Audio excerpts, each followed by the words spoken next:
RCP Notícias.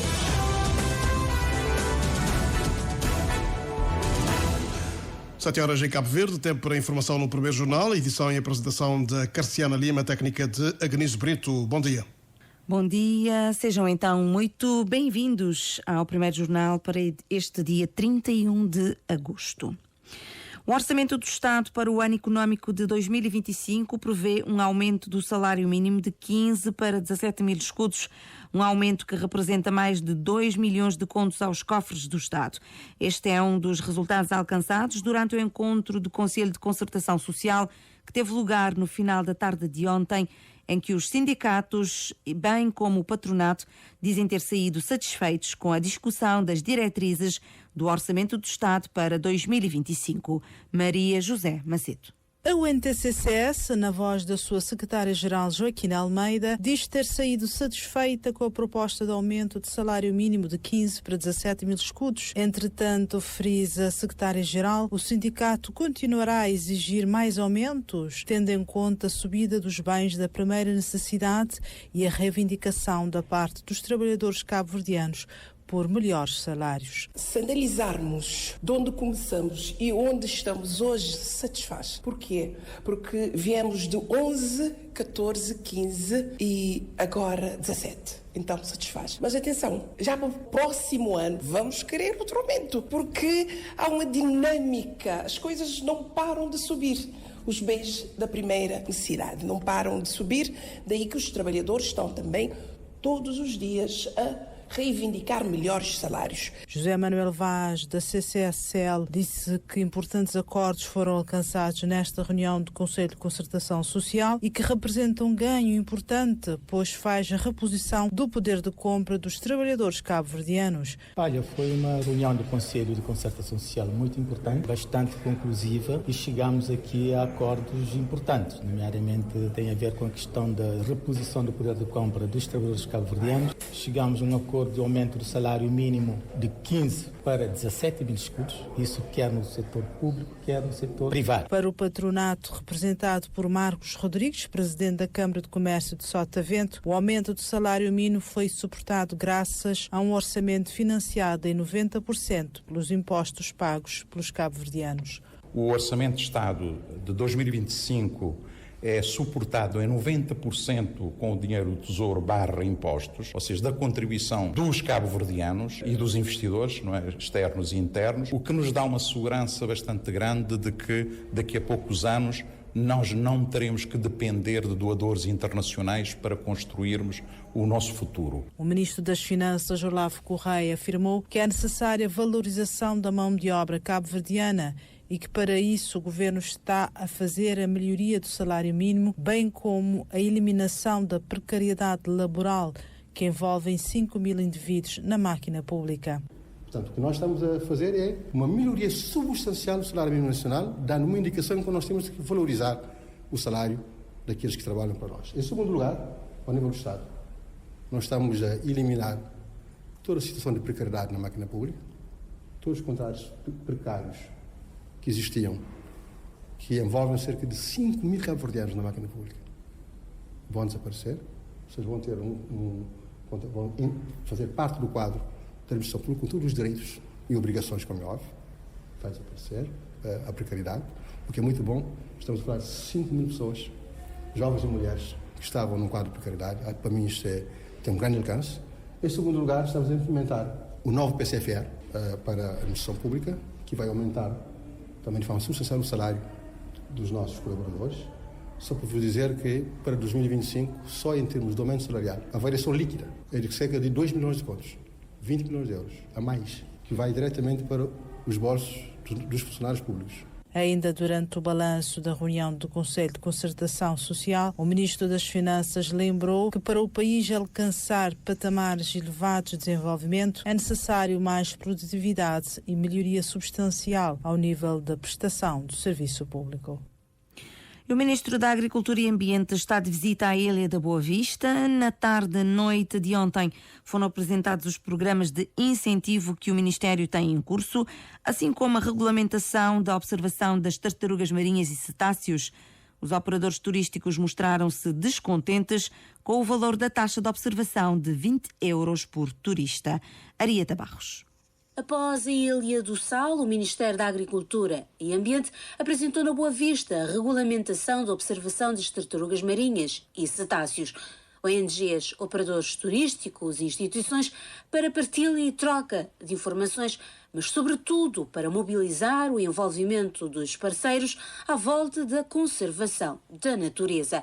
Do regulamento apresentado, o único ponto que preocupa os operadores é o valor da taxa de contribuição, montante de 20 euros por turista para a observação das tartarugas. Os operadores turísticos, alguns aqui manifestaram que a taxa que foi estabelecida é superior àquilo que é a expectativa deles, que nós deveríamos estabelecer uma taxa inferior.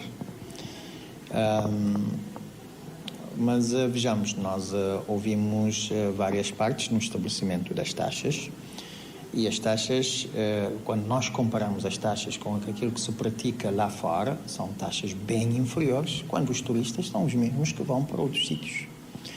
Há que valorizar aquilo que é a atividade dos próprios observadores, dos próprios operadores que organizam as excursões. Para o Ministro do Ambiente, facilitar os turistas a observar a desova das tartarugas marinhas, mas arrecadar alguma receita que possa também contribuir para as despesas com a conservação da espécie. Eu gostaria de deixar claro que estas taxas que irão ser cobradas vão ser, sim, um recurso, mas nem de perto nem de longe vão cobrir as despesas que o Estado tem em assegurar todas as suas tarefas e responsabilidades em matéria de conservação da natureza. Mas uma coisa boa a dizer é que já o próprio regulamento está a dizer que estas taxas, portanto, a destinação destas taxas são as atividades, não é, de conservação da natureza, especialmente no que tange à conservação das tartarugas marinhas. A Ilha da Boa Vista é uma ilha com extensas praias, onde temos grande quantidade de desova das tartarugas, assim como a Ilha do Sal, e é evidente que neste domínio vamos ter que intervir e fazer maiores investimentos no que tange às tartarugas, justamente nestas ilhas. O Ministério da Agricultura e Ambiente apresentou também os programas de incentivo que o Ministério tem em curso. Subvenção de sistema de rega gota a gota, incentivo para cultura protegida ou estufas agrícolas e modernização da pecuária familiar classe B.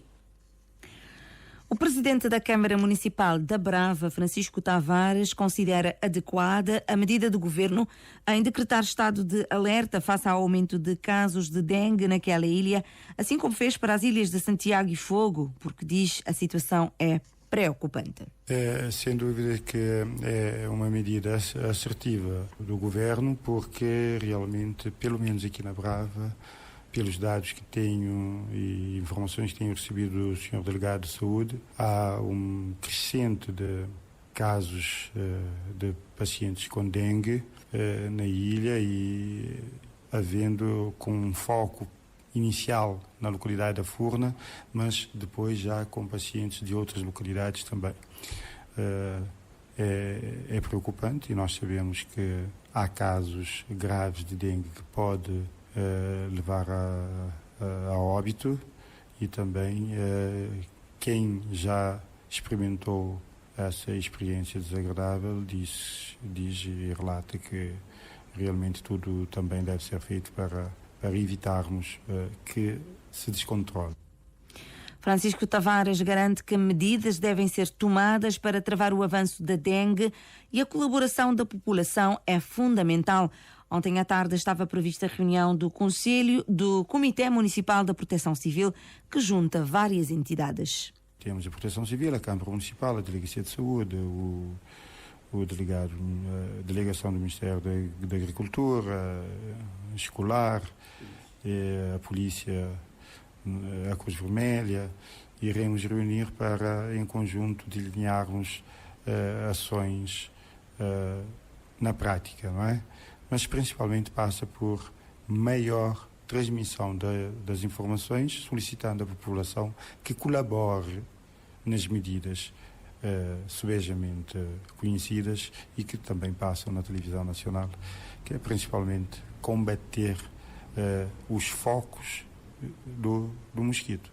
E devo dizer que aqui na Brava 70% dos mosquitos que temos é do tipo que é portador e pode ser portador e transmissor do vírus da dengue. Daí que devemos todos e cada um fazer a sua parte.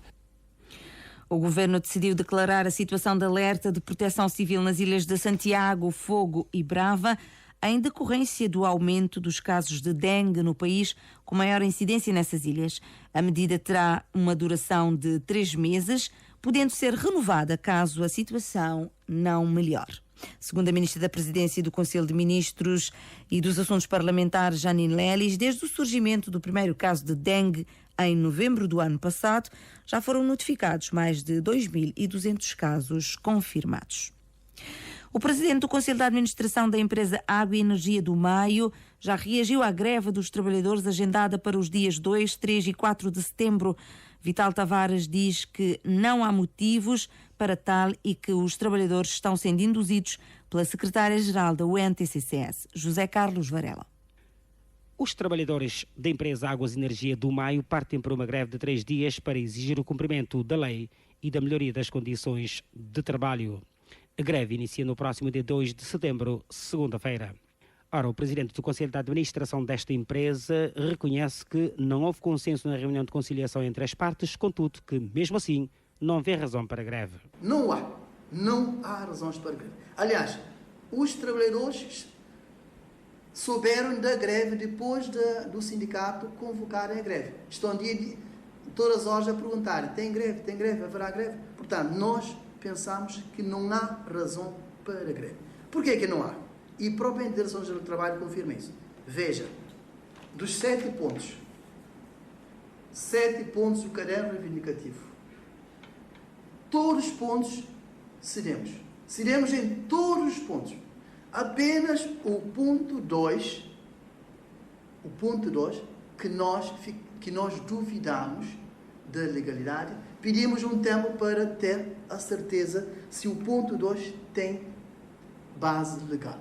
E o ponto 2 fala precisamente de aumento salarial de 3% retroativo a janeiro de 2024. Esse ponto está errado, não é esse ponto. O caderno reivindicativo o verdadeiro caderno reivindicativo do sindicato, neste ponto, aumento salarial, é submeter à Lei Geral do Orçamento do Estado, dar aumento retroativo a 2020, 2021, 2022, 2023 e agora 2024. E uma sociedade anónima não tem essa obrigatoriedade. Dá aumento de vencimento à luz do seu orçamento, que é privativo. Até lá, Vital Tavares deixou a seguinte garantia. Nós comprometemos com o sindicato, inclusive a DGT congratulou, até 24 de janeiro, todos os trabalhadores vão começar a ter os seus direitos e com retroatividade. Independentemente da greve, os serviços irão funcionar de forma normal, assegurou o PCA da AEM. Temos os serviços mínimos, que já estão garantidos, e já temos a equipa preparada para assegurar o normal funcionamento dos serviços. Portanto, não vai haver interrupção nenhuma, nem na produção e nem na distribuição. Vital Tavares vai mais longe e diz que toda essa confusão está a ser provocada por uma única pessoa. Convém dizer que a Joaquina Almeida, secretária-geral, foi categórica de início a fim de que não aceitar, não ceder em um ponto é razão para a greve. Isso não é conciliação.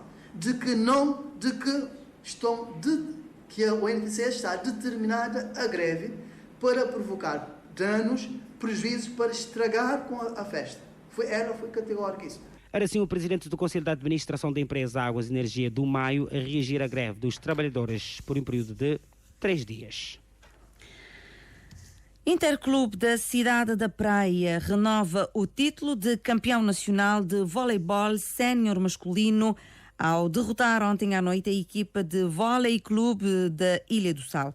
O jornalista Moisés Évora junta-se a nós em direto para mais pormenores sobre esta partida. Moisés, muito bom dia. Sim, muito bom dia para ti, para o auditório da Rádio Pública. Uma partida que terminou já em plena madrugada de hoje. Primeiro set, 25-13 para a equipa do Inter. Foi um resultado desnivelado. Segundo set também, a equipa da capital venceu por 25-21. O Vôlei já tinha retificado algumas posições e conseguiu dar melhor réplica. No terceiro set, Vôlei conseguiu mesmo vencer por 25-23 e acreditou que ainda era possível fazer alguma coisa, mas veio depois a serenidade também do Inter, que venceu por 25-21, o último set. Foi sem dúvida uma partida com muita emoção no pavilhão, com pessoas a puxarem pelas suas cores. Uma partida digna. Inter, um justo vencedor, tendo em conta o todo do jogo. Aliás, os técnicos afinaram pelo mesmo diapasão e adiantamos que é o quarto título da equipa da capital do país. Inter a vencer então mais um campeonato nacional de voleibol. De destacar que Sido, da equipa do Inter, foi o MVP da final. Mais pormenores nos próximos jornais da Rádio Pública. Muito bom dia. Muito bom dia. Era assim então o jornalista Moisés Évora aqui em direto a dar-nos conta do resultado da partida da finalíssima ontem no voleibol sénior masculino. Interclube da Cidade da Praia renova, portanto, o título de campeão nacional ao vencer o Vôlei Clube de Espargos por 3-1. Cabo Verde estreia-se este sábado na 17ª edição dos Jogos Paralímpicos de Paris, que decorre em França, com o atleta Marilson Semedo, com número 2 do ranking africano, a competir na prova de lançamento de dardo. Atleta amputado de um membro inferior, Marilson Semedo, o primeiro dos 2 cabo-verdianos a entrar em ação, começa a competir às 19 horas locais, 16 horas de Cabo Verde, no Stade de France Saint-Denis. Semedo disse estar focado em superar a marca que tinha registada nos Jogos de Tóquio e bater o seu próprio recorde em 38,20 metros para melhorar a sua posição tanto no ranking africano como mundial, pelo que promete terminar a prova no top 10. Estaremos então atentos a esta entrada em ação do atleta cabo-verdiano logo mais nos Jogos Paralímpicos de Paris. E a nível internacional, as buscas pela quinta e última vítima da queda de um helicóptero no Rio Douro, em Portugal, foram hoje retomadas. Os corpos de 4 dos 5 militares da Unidade de Emergência, Proteção e Socorro da Guarda Nacional Republicana, que seguiam no helicóptero de combate a incêndios que se despenhou ao fim da tarde de sexta-feira no Rio Douro, foram localizados ao longo do dia de ontem, tendo as buscas sido interrompidas ao cair da noite. As operações de resgate já foram retomadas esta manhã para encontrar a quinta vítima deste acidente. O piloto da aeronave foi resgatado com vida, apenas com ferimentos ligeiros. Os militares têm entre 29 e 45 anos. As causas do acidente ainda não são conhecidas. O Gabinete de Prevenção e Investigação de Acidentes com Aeronaves e de Acidentes Ferroviários tem uma equipa no terreno a investigar o acidente. Assinala-se este sábado um dia de luto nacional em homenagem aos militares que morreram neste trágico acidente. As principais figuras do governo português cancelaram as respectivas agendas em respeito ao luto nacional. E nós chegamos ao fim deste primeiro jornal com a técnica de Agnésio Brito, edição e apresentação de Carciana Lima. Desejamos a todos um bom sábado, um excelente fim de semana. Às 8 estaremos cá para a atualização informativa. Muito bom dia.